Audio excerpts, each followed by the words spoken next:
This message comes from Greenlight. Ready to start talking to your kids about financial literacy? Meet Greenlight, the debit card and money app that teaches kids and teens how to earn, save, spend wisely, and invest with your guardrails in place. With Greenlight, you can send money to kids quickly, set up chores, automate allowance, and keep an eye on your kids' spending with real-time notifications. Join millions of parents and kids building healthy financial habits together on Greenlight. Get started risk-free at greenlight.com/get started. That's GREENLIGHT.com/get started. How was your favorite Bill Bryson book, Notes from a Small Island? That's like your favorite Beatles song being Hey Jude. It's a good book. Not everyone likes to read 400 pages of what he saw when he looked around his kitchen, man. At Home is a brilliant framing of his examination of modernity, Cecil. Bastafagul! Get him off of me! I'm trying. Yeah. Here we go. Was I not ready for this? I mean, like, we come in to the thing. Guys, what's going on here? Why is Carl even here? You know the flying dog? I'm a Pugga-Pegacorn. Yeah. He's a Pugga-Pegacorn. What? And yeah, he's mostly over on our shows, but why is he here? Okay, time out, fine. See, you know how this week's episode is about Roman beast hunts? Yep. Well, we were thinking, what's a Roman beast we could hunt? And we didn't know what Roman beast hunt actually meant, because we don't Google stuff. Yeah, I'm confused now. How is Heath, of all people, the only one who Googles the weekly topic before the shenanigans? How's that possible? Oh, he does it ever since we told him that I Want to Fuck Your Mama Kiss was a dinosaur. Oh, yeah. I remember that. But anyway, so how is Carl the Pugga-Pegacorn a Roman beast? He's Italian. That's true, I'm Italian. Anyways, bibbidi bobbidi boo, things got a little out of hand. I stabbed me in the eye with his horn. He did do I that. can see that. It looks like it hurts. In my defense, you were hunting me. Okay, guys, let's get Carl out of Tom's skull and send him back to, what is it, the Seven Hells? Do you actually live there, or is that just for D&D minus? Yeah, don't be ridiculous. I live in New Jersey. Tomato. So, but no, that's interesting. I didn't know that. Eli made your shows weird, man. Yeah, he did. I'm a Pugga-Pegacorn.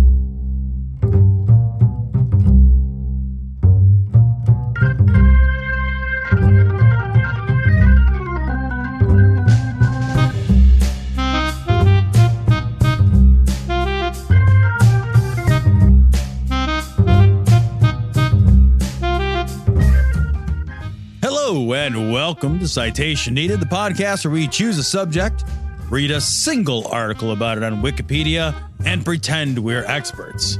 Because this is the internet, and that's how it works now. I'm Tom, and I'll be exclusively offering a thumbs down for our fighters today, but don't tell them that. Today's sacrificial lambs still think they have a chance at a good life, and that's adorable. So welcome Noah, Eli, and Cecil.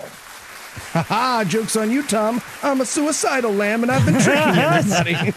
Yeah, well, now I'm just learning that lamb chops has nothing to do with my offensive strikes. Who knew? Well, as a sacrificial lamb, it is my duty to be an organ donor kebab. Organ donor kebab. Jesus Christ. Whatever. Didn't work. Just move on, Tom. It's like a wreckage. You got to look at it for a second, and then you just keep going. And just back Slow away. down a little bit. You watch the wreckage of the joke, and then you just move on. Look at there it is. Yeah. And we'll go on. All right. Today's episode is about immoral mayhem and chaos for the entertainment of the masses. And if you're listening to this show, that is clearly something you support. Some of you, the patrons, do. Everyone else is actually a mayhem freeloader, it turns out. Don't be a mayhem freeloader. Be a mayhem sponsor. There you go. Here. If you'd like to learn how to join the ranks of Eli's enablers, be sure to stick around until the end of the show. With that out of the way, tell us, Heath, what person, place, thing, concept, phenomenon, or event will we be talking about today? Oh, wait, actually, that will not work because Heath is off today on the very important mission of testing the load-bearing capacity of his liver. We'll have to punt. Noah, what is this episode today about? But to be fair, Heath refuses to answer that question even when he is here, too. But That's why I put him in. But we're going to be talking about Roman beast hunts, Tom. All right. And Cecil, you've been obsessively sharpening your many swords and eyeing the neighbor's pets. Are you ready to stop staring and scaring and teach us something? I have a perfectly normal amount of swords, by the way. I just want to say that. And I'll stop sharpening when that dog stops barking. That's what I'll say. Okay. Very, very threatening. All right. Cecil, why this topic? Were you not entertained? Okay, so while researching more about an upcoming gladiator topic, I came across viationes, or Roman beast hunts. And before I get into the topic, I want to warn people that we're going to be talking about animal death. And lots of animals died for this. You'll see later, they did this so much that humans created mini extinctions. On multiple occasions, they killed tens of thousands of animals in a day. I'm going to spend some time talking about reenactments of battles, executions, and some other odds and ends. So fair warning to the squeamish, this one is a little gross. Okay, so it's fine for Cecil to put this warning at the top of his essay, but when I put it at the front of Tom's essay about the potato famine, everyone got super whiny and judging. Okay, Eli, that's because you called the Irish animals. That is not historically accurate. The British didn't upgrade the Irish to animal status until sometime in the mid-1990s. That's true. Brutal. Wow. All right. Before we start, let's get some Roman Empire facts out of the way so we know the size and scale of the empire itself. Yeah. At the height of the Roman Empire, it had between 50 and 90 million inhabitants, which at the time is like 20% of the world population. Rome itself had between 500,000 and 1 million inhabitants. The empire covered 1.9 million square miles, essentially any land that touched the Mediterranean Sea and about a one country deep. That was part of it. They had a massive aqueduct system that brought fresh water to the cities, huge public baths, indoor plumbing with flush toilets, sewers, enormous arenas, and roads that still exist today. Never has an opening reference to Etruscans been more apt, but fine, Cecil. Would you like to step on my heart now that you've torn it out? It's out here anyway. Cecil, I'm still a little confused. Can you rephrase the scale in terms of bananas, please? If you laid every Roman empire. I should also mention here that Romans didn't have a lot of thoughts on animal rights. Animals to them were wild things, not truly worthy of respect. And I mean, any culture that does public executions, blood sport contests to the death, and murders thousands of animals as a pregame show isn't very gentle. So when we look at this with a modern understanding of animals and animal rights, it looks totally barbaric and monstrous, but this attitude toward animals was pretty widespread in ancient times. Oh, yeah. We actually now have a much more nuanced view of animal rights. Guys, actually, can we take a break? I got to get the short ribs out of the oven and make sure I DVR'd the U.S. Rodeo Championships. Okay, well, if Tom's going to do my thing, I'm going to do his. Scoop, scoop, scoop. Society's collapsing, and I stand at the precipice. Scoop, scoop, scoop. Why do I go scoop, scoop, scoop first? Why do you go scoop, scoop, scoop first? Yeah. Why do Great you? question. Look inward.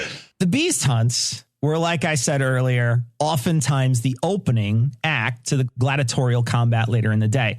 The crowds would line up to see exotic animals brought in from all over the empire. They would import crocodiles and rhinos from India and Africa. They would capture lions and panthers from Numidia. Bears were brought in from Caledonia, tigers from Persia, and elephants from Carthage. These creatures were caught, caged, and transported, sometimes over thousands of miles, just to be killed in the pregame show.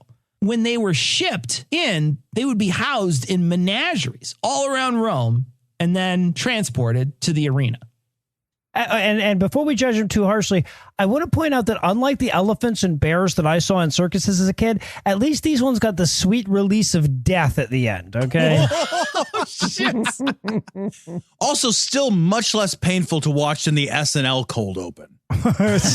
Yeah, sure. There were crews of people who would capture the animals, and they did so in every corner of the empire and even outside it. A common way to nab dangerous animals was to create a pit trap, very large, deep pit with some kind of delicious morsel tied up and ready to be eaten like a baby sheep or a puppy. Okay, for a guy who was awful concerned with people's feelings at the beginning of the episode, I don't think you needed to include the puppy. The big animal would jump down into the pit and then would not be able to get out again. Large groups of animals were captured with nets, using soldiers with arms with shields to push the animals into them. I've also seen a reference to Romans dumping massive amounts of wine into watering holes in hopes that the animals would get drunk enough to pass out, although this one probably didn't work very well. Oh, no, yeah, that seems more like a well-improvised what happened to all the wine soldiers excuse than like an actionable plan. Right. That wine thing is actually how we got Heath to agree to do this show. It's true. Yeah. All right. Sorry, Cecil, I don't want to like drag your essay to a halt because I don't understand a small detail. That's Heath's job, but I'm confused about the pit plan. You get the tiger to jump into the pit. It can't get out. But then how do you get it out of the pit to roam? Right. Do you offer it an enticing real estate opportunity? Do you really want me to tell you? They starve the it. whole part. Oh. They starve it and it gets really weak, and then they're able to. They do that with lion, like elephants too. They would get the elephants into like a big hole, and then they would just not be able to get out, and then just be like wait like a week and be like, oh yeah, they can barely move. Oh, wow. Capturing tigers was an interesting enterprise and also written about in the contemporary histories. Tigers wouldn't be captured as adults, but instead be captured as cubs. Fucking pussies. Oh, Jesus Christ. Do it right. Jeez. Oh, you were talking about the cubs. Okay, all right. Forget it. A hunter would raid the den of cubs and then start off on their horse. The mother would give chase, but the hunter would pull out one of the cubs and then drop it. And the mother would see the cub, take the cub back to the den, and while the poacher made their escape. Sometimes, after having to drop several cubs in multiple encounters with the mother as they attempted to get away, and she caught up with them again. Oh, Jesus. Got Carol Baskin and Robin the Den. Okay. Guy gets home. Ha! Stupid tiger didn't get me even once. Now let's see how many cubs I got at none. Shit. Okay. That is the problem with this system. Getting these animals to roam required a bit of logistical wrangling. How do you transport a 4-ton angry white rhino thousands of miles across land and sea in a wooden vehicle? Very carefully and at great cost. You had to feed it, you had to house it, and in some cases, the cities that they stopped in protested because the financial burden of feeding it was too great. This became so expensive that they collected taxes to capture and transport all the animals. Since this was business of the state, they would often use soldiers to help transport the animals back and also make use of the Roman postal system forts and lodgings along the way. The postal... Your ad says if it fits, it ships, damn it. Man, these forever stamps are going to pay for themselves. Yeah. Look, I'm just saying, people, if you think gas prices are bad, wait till you pay a rhino tax right now. And you're probably thinking, yeah, getting a few animals to the arenas would be really tough, but imagine getting thousands to the arenas. Plutarch says that on one day, Pompey had 500 lions killed. Emperor Titus opened the Colosseum with 100 days of spectacle and killed 5,000 beasts. Jesus. Trajan, the Roman emperor in 109 CE, had 11,000 animals fight in the arena and die. But don't worry, these animals were not going to go to waste. All the meat was cooked up and eaten after the games, so don't worry about it. Okay. Well, since Cecil just all reassured us it's not unethical to torture and murder something so long as you eat it when you're done, I'm going to have to call the police. Let's take a little break for some apropos of nothing. Better call them on factory farmers too, Tom. Tom's just sitting there in a marinating bag. Well, now I don't feel good about this.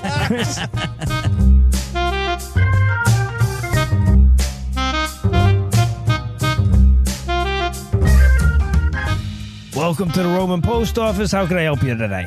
Yeah, all right. I need to ship this crate. Okay. We have restrictions on the following stuff. Is it aerosol? Does it have lithium batteries? No, none of that. No. Is it cremated remains? Hand sanitizer? Nope. No, Perfume? Nail polish? A rhino? Yeah, that's it. Yep. Perfume. Yeah, so you put that much perfume into a box. I wasn't the perfume. No, it was a rhino. Oh. Okay, where's it going? To the Roman Colosseum. Attention, Regulus Basis. Okay, has it been stamped? Oh, yeah, I put the stuff on the box in the corner over there. No, you put it on the rhino. The what now? Yeah, no, we're going to have to change the box like every other day, so you got to put the stamp on the rhino. You want me to glue a stamp to a 4,000-pound rhino? Do you want to ship the rhino or not? I've got like 30 people in togas all waiting behind you over here. All right, fine. Okay, all right. So the earliest I can get there is at 462 days before noon. That's the earliest? Well, if you'd gotten here before noon, I could have got there in 461, but yes. Fine. Jesus. Okay, that will be 1 gallon of rotting fish gut sauce with 2 communal sponges you wipe your ass with. Look, all I have is 3 feathers to stick down your throat so you can puke up your dinner. That's best I can that'll do. work. That'll work. Do you need change? Nah, I'm good.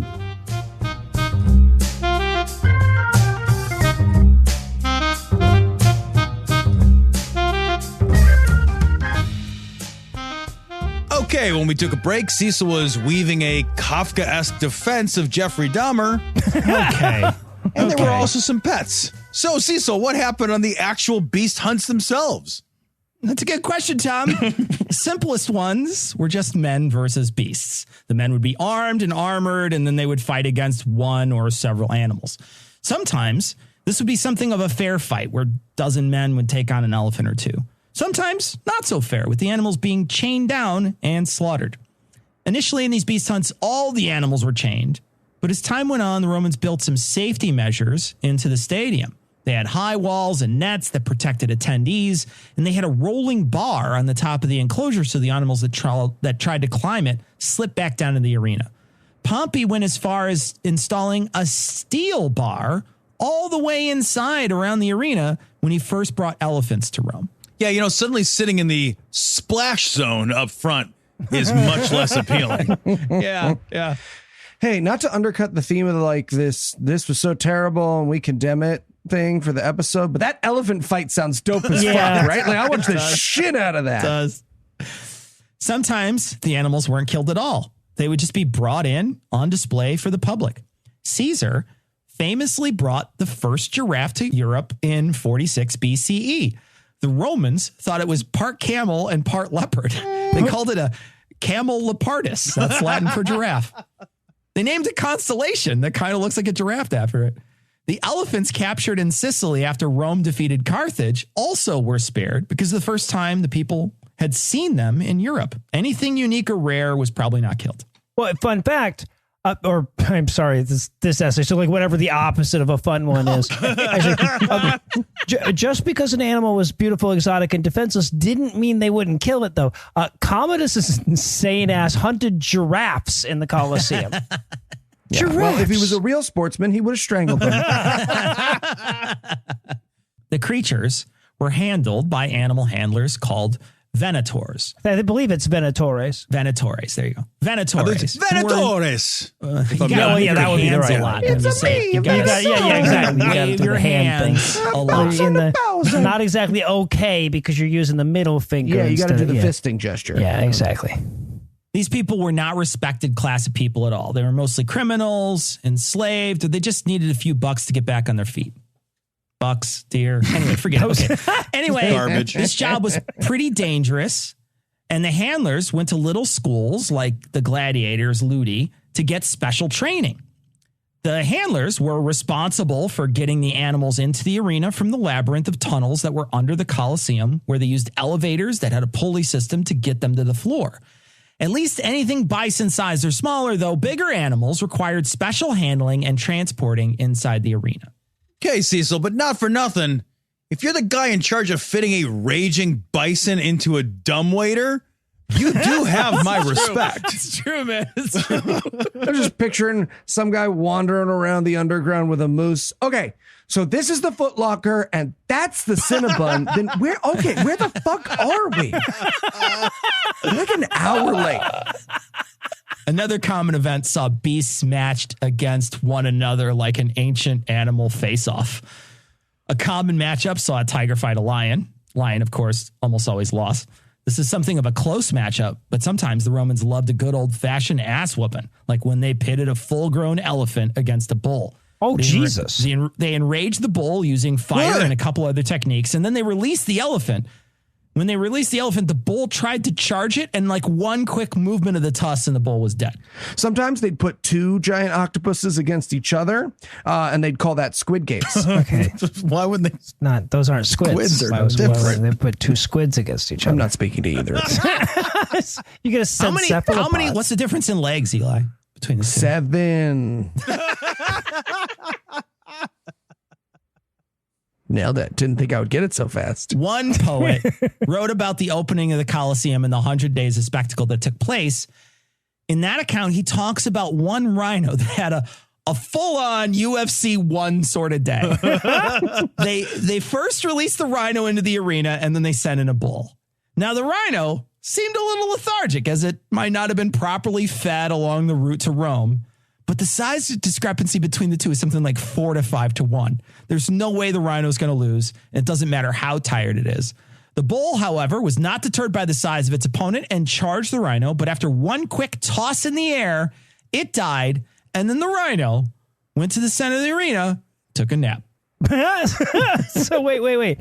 Underfed, fighting against bull for a living, needing a nap. I am simpatico with this fucking rhino, guys.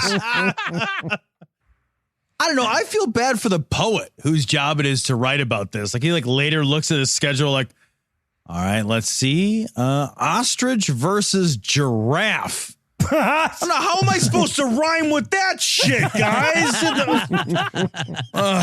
Yeah, even if you go with camel, leopard, or Dallas or whatever, the fuck, still nothing rhymes with that. Yeah. What color is it? Orange? That's not helpful at all. While the rhino is sleeping in the middle of the arena, the animal handlers release a bear into the fight. They just release a bear into the arena. Now, we're not sure what kind of bear this is. It's possible that the bear could have been a polar bear, as some writing suggests that the polar bears have been captured and forced to fight for Roman amusement. Might also have been a European grizzly bear, which is still pretty large, but not big enough to really do much damage to a rhino. The rhino, however, could not be bothered to get up and fight to amuse the assembled masses.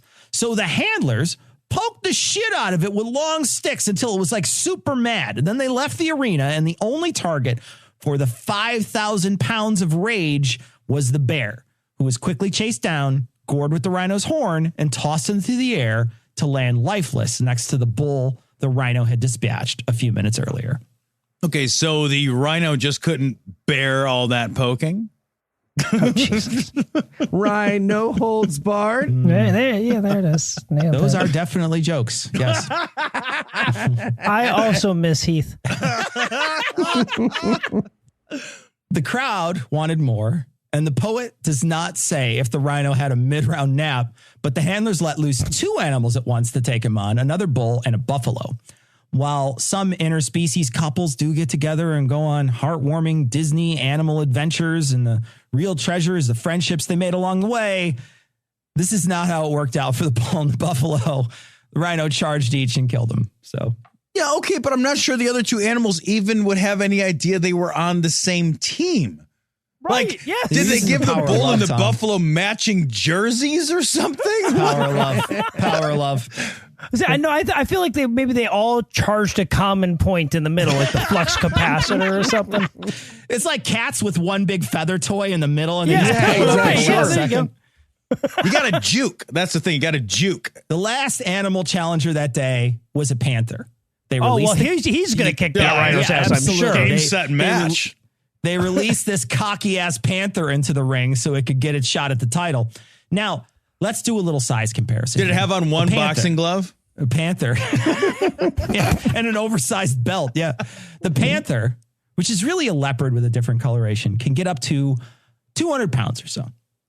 A small black rhino, and this is just presuming it's small, weighs 1,800 pounds. Jesus An adult Christ. rhino can get up to 6 foot tall at the shoulder. So the panther was shoved to this arena, saw the rhino, recognized it for the threat it was, and it bolted. So it ran as fast as it could, it literally impaled itself on a wall of spears. The poet does not go on to tell us the fate of the rhino, but I'm sure it grew old on a farm somewhere surrounded by people and the wilderness creatures that loved it. Opened an Italian restaurant. Joe Pesci fucked his wife. You guys get it. It's an old story. The Romans did all kinds of matchups. Bears versus lions was way more exciting back then than it is now. So, probably a damn similar number of completed passes, too. Yeah. Right, exactly. One matchup again involved a rhino, but this time it went up against an elephant. And it sounds like this rhino went on to fight many elephants, according to Pliny the Elder. Quote, in the same plays of Pompey, and the many times beside it was a rhinoceros with a single horn on its snout. This is the second begotten enemy to the elephant. And I just want to point out really and pause here to say that according to the footnotes in this book, the first enemy to the elephant is the dragon. Okay. All right. Back to the book. I'm not going to argue with that. Yeah. I don't know that they're I heard friends. they don't get along. Quote, he fileth his horn against the hard stones, and so prepareth himself to fight. And in his conflict, he aimeth principally at the belly, which he knoweth to be the tenderest part. He is full as long as his enemy, his legs much shorter, his color a palish yellow, end quote. I love the image of the rhino literally putting his nose to the grindstone. Amazing. I'm going to get you. Yeah. And him having a strategy, too. Yeah, Like, right. we go for the belt. I was thinking of a flying axe kick, but you know what? Now that I'm here, I love the idea that there's somebody who gets gored by a rhino not in the belly and is like, huh, sucker, could have gotten me in the belly. And now, besides people versus animals and animals fighting animals, they also used animals to execute people. These people would sometimes be tied up and wheeled out in tiny looking chariot things and just be devoured by big cats. Others were crucified and set upon by wild dogs and bears and eagles. Eagles! And also Eagles, Cecil, Eagles, Tom. Why did they just fly away? I don't know. Right, because there's no roof on the Colosseum. Well, why doesn't a falcon fly away? Because a falcon knows there's a good food. Like there's entrails to be ate for the eagle, so it's going to hang out and eat what it can. Fucking And then it'll shit. be feeling all fat and lazy like after Thanksgiving. Yeah. Sick their fucking bald eagle named America on the guy. Anyway, just an eagle sitting in a pit trap. I don't even know how I'm fucking here. This makes no sense. None. I just stayed here till I got sleepy. I also want to point out this sentence on Wikipedia about Christians getting executed in Rome. Quote, there is a widespread view among the contemporary specialists the prominence of Christians among those condemned to death in the Roman arena was greatly exaggerated in earlier times. There is no evidence for Christians being executed at the Colosseum in Rome, end quote. Okay, it is important to note the superstitious affiliations of the condemned. I mean, if I'm ever tied to a stake and eaten after by a wild animal, I do want the footnote to say, sometimes knocked on wood, didn't work. Okay, but on the upside, if they'd used a panther on Jesus, you know a bunch of Catholic guys would be walking around with a little statue of it around their necks. That'd be fucking It would have awesome. been great for Think- marketing. Yeah. Think how right? fortuitous it would have been if it was an eagle, though, right? Like, I mean, one article I read said that there was a very interesting way for condemned criminals to be executed by animals. They would construct several seesaws in the arena. They would bring out prisoners naked and strap them to the devices. And then they would let out big cats. So the people tied to the seesaws would have to jump in the air, assisted by the weight of the other person to get away from the animal and not get eaten. Now the strat here is probably not to get your partner eaten, as that would leave you as the next course. But still, probably more fun than the Ark Park. That's all I'm saying. So many like how big were these seesaws that they would go higher than a tiger can jump? I know, man. I know. Dude, I have cats, and I'll tell you what, like some guy wiggling around suspended just out of reach, he may as well be covered in catnip with a fucking laser pointer pointed at him. What? Well, yeah, that's the thing. As fucked up as that sounds, it was probably at least occasionally fucking adorable, right? It's like, oh, we almost got him. Oh, get those toesies. It occurs to me at this point that I should point out that Romans could have spent their time and money better, but then I remembered that we're on season 42 of Survivor, so it's fine. I think I prefer the seesaws, honestly. The beast hunts themselves went on for centuries.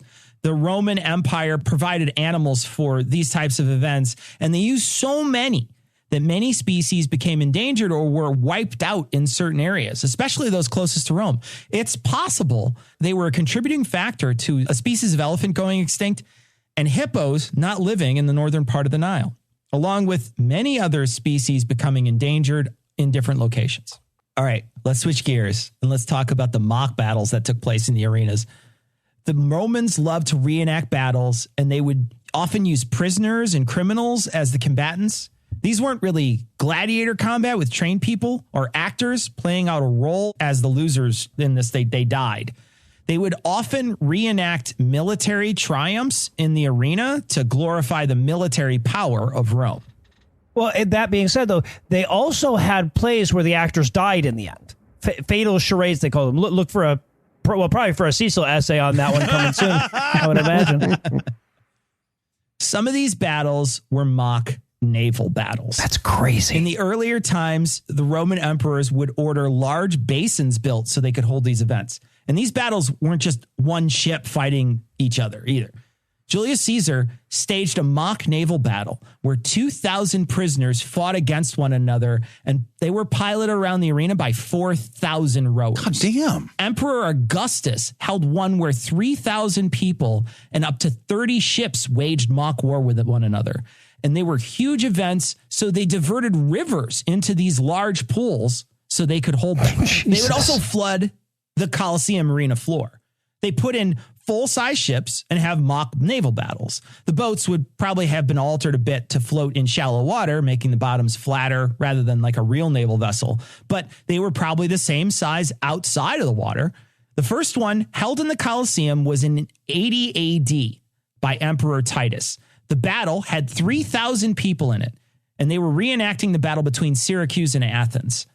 They even built a little island in the middle of the arena so the ships could land and the combatants could stand on the island and fight one another. Jesus. The biggest recorded naval battle was supposedly held by Emperor Claudius in 52 AD, where he had 100 ships and 19,000 combatants, and they fought it out on Lake Fucine in Italy. Jesus. So I love the thought of Titus asking some random dude like, well, why don't we just have a naval battle in the Colosseum? And then and he knew he would get killed if he said, well, because it's not water, sir. So they're diverting rivers and shit. He's like, I'm not telling him. You fucking tell him. Either you tell him or we divert this fucking river. Just the amount of caulk that would take. It's just and all the buckets that they need to pour in the water. It's crazy. While these mock battles came at a great cost to the people putting them on, the public seems to not be that enamored with them. They seem to have gone the way of some of the wildlife during the Roman Empire and died off. The public favored gladiator combat over a bunch of untrained prisoners duking it out in a few feet of water. I get it. I don't like hockey either. So mean. These games, especially the beast hunts, cost an enormous amount of money to put on. And the Romans knew that the richest among them could easily sway the populace by staging huge spectacles for the public. They did try to enact laws and limitations on holding them and on the types of animals that you could use. But in the end, the Romans fell for the spectacle of it all and eventually wound up with a series of ruthless dictators. So glad we're smarter than that. Yeah, they learned that lesson for us. Yeah. That's nice of them. Well, on that note, Cecil, if you had to summarize what you've learned in one sentence, what would it be? A hungry panther that eats a female prisoner is gladiator. Gladiator. All right, my friend. Are you ready for the quiz? Like a lion executing a Celt, I am chomping at the Brit. All right, Cecil, obviously pitting man against beast in a contest to the death for the amusement of spectators is horrible. And we don't do this anymore, except because A, Spanish bullfighting. But that's different because the bull always loses. B, the running of the bulls, because that's different because idiots always lose. Or C, seriously, what the fuck is happening in Spain? They jump over babies. I think it's C, Tom. It what is the fuck C. is What is happening in happening Spain? over there? Yeah, what is happening? All right. So I got one for you, Cecil. The rhino immortalized in poetry that you talked about earlier was beloved by the Roman crowd for his might, but also for the clever one-liners that he would utter when he took out an opponent. Absolutely. Which was his best? A, crocodile be back. B, rhino means no. C, I'll see you in Helephant. He's going to sort of round it out with a fourth one. Or D, now that's what I call a hippo violation. You always win me over with a good hippo violation. It's D, of course. It is D. Yeah. No, once again. All right, got it. Cecil, the people who are going to write us an angry email or tweet about this episode. A, must have missed the episodes we did about human massacres and genocide. Yes, they must have. B, have been vegan like me for the last 8 years. C, are rethinking their tweet or email right now as they hear this, aren't they? Or more honestly, D, none of the above. It's definitely C. They're rethinking their tweet or email right now as they hear this, of course. Oh, you sweet summer child. It's D.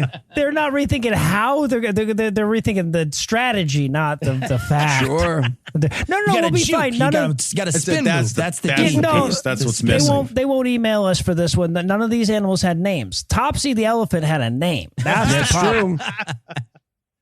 All right, well, somehow Eli wins. I don't know. That's right. Whatever. And you know what, Tom? I want to hear an essay from you All right. next week. We'll do it. Get out there on a lake and stare into the middle distance for a little while. Get that first paragraph ready.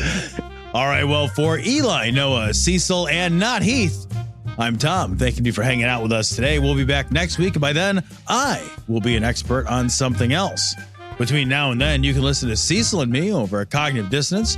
Check out Eli and me on our newish show, Dear Old Dads, and get a heaping helping of Eli, Noah, and Heath at God Awful Movies, The Scathing Atheist, Skeptocrat, and D&D Minus. And if you'd like to help keep this show going, you can make a per episode donation at patreon.com/citationpod or leave us a 5-star review everywhere you can. And if you'd like to get in touch with us, check out past episodes, connect with us on social media, or check the show notes. Be sure to check out citationpod.com.